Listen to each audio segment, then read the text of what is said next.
Hello, everybody. Scott Golden here with the world class Mid-South Wrestling Review Series. 1983 is the year we're starting. I've watched about the first 6 or 7 months or so, so there's going to be a deluge of content up today.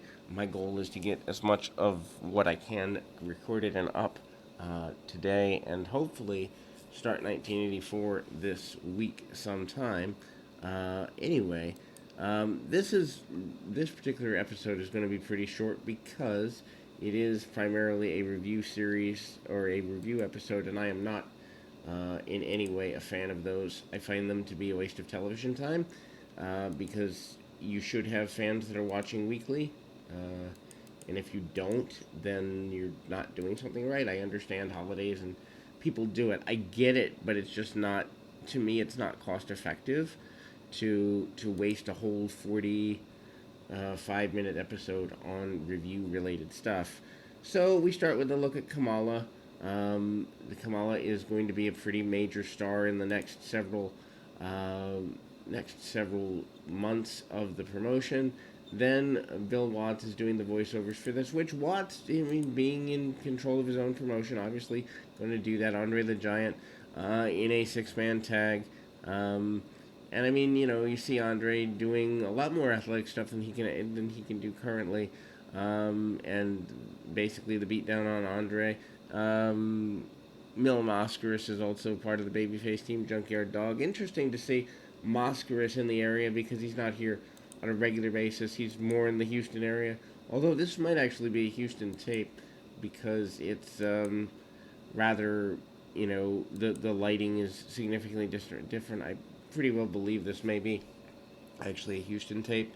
Killer Khan is part of the um, opposition to Andre's team, which is a pretty big deal, mainly because Killer Khan it was Andre's main rival in New York in 1982. So they bring that to the Mid South area. Um, for those not familiar with Mil Mascaras, he's probably the second or third most recognizable person in Mexican wrestling at the time. Probably, I don't know where he ranks in the world because I'm not a big lucha fan, but he hits a crossbody from the top rope, and then there's a brawl. Junkyard Dog again, probably the biggest star, maybe outside of Ted DiBiase. I would say Dog is the biggest babyface, DiBiase is the biggest heel of the Mid South organization. Gino Hernandez and Mil Mascaras a big deal here too. Once again, this is from the Houston area. Um, Gino Hernandez, many people say the son of Paul Bosch, although that's never proven. October 15th, 1982 is where this footage is from Houston. So yeah, the previous segment also from Houston.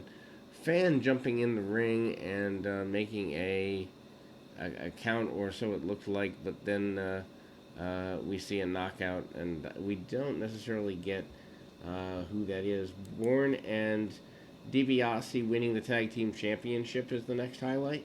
Obviously, Matt Bourne and Ted DiBiase, Hacksaw Duggan, the Rat Pack, a big deal. October 27th, 1982, is the note of, or is the segment of note here. And the Gorilla is at ringside. They were at some outdoor fair type thing at the time, and obviously the Gorilla interferes. Gorilla reveals himself to be Hacksaw Duggan.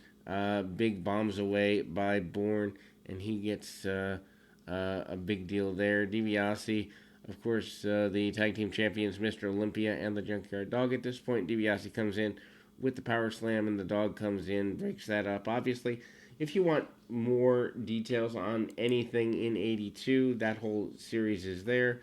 And, we do see Dog come in, try to clear house on DiBiase, and doesn't get what he wants on that, obviously, for a number of reasons. And then, we see the Duggan, I guess, run in, for lack of a better thing.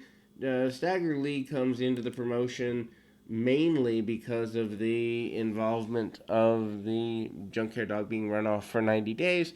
As Dog is run off, Stagger Lee brought in as the replacement for the Junkyard Dog. Of course, it's Dog under a mask. I've never really been a fan of that particular type of angle, Then we go into the history between Jim Duggan and Tony Atlas. They do a brawl over power related stuff, and that becomes a bigger thing. Finally, or not finally, but in next segment there is history between Mr. Wrestling 2 and Kamala. Kamala basically jumped um, you know the benefit of Mr. Wrestling 2. Of course, Wrestling 2 by the end of the year also wondering who uh, is stealing his masks and all of that. We move towards Olympia being forced to leave the Mid-South area, and he's cheated out of being able to be in the area. That plays into, and that's right at the end, December 18th. And that is a tag team championship match. The loser of the fall has to, in fact, leave the area, and so Mr. Olympia forced to leave the area for a while.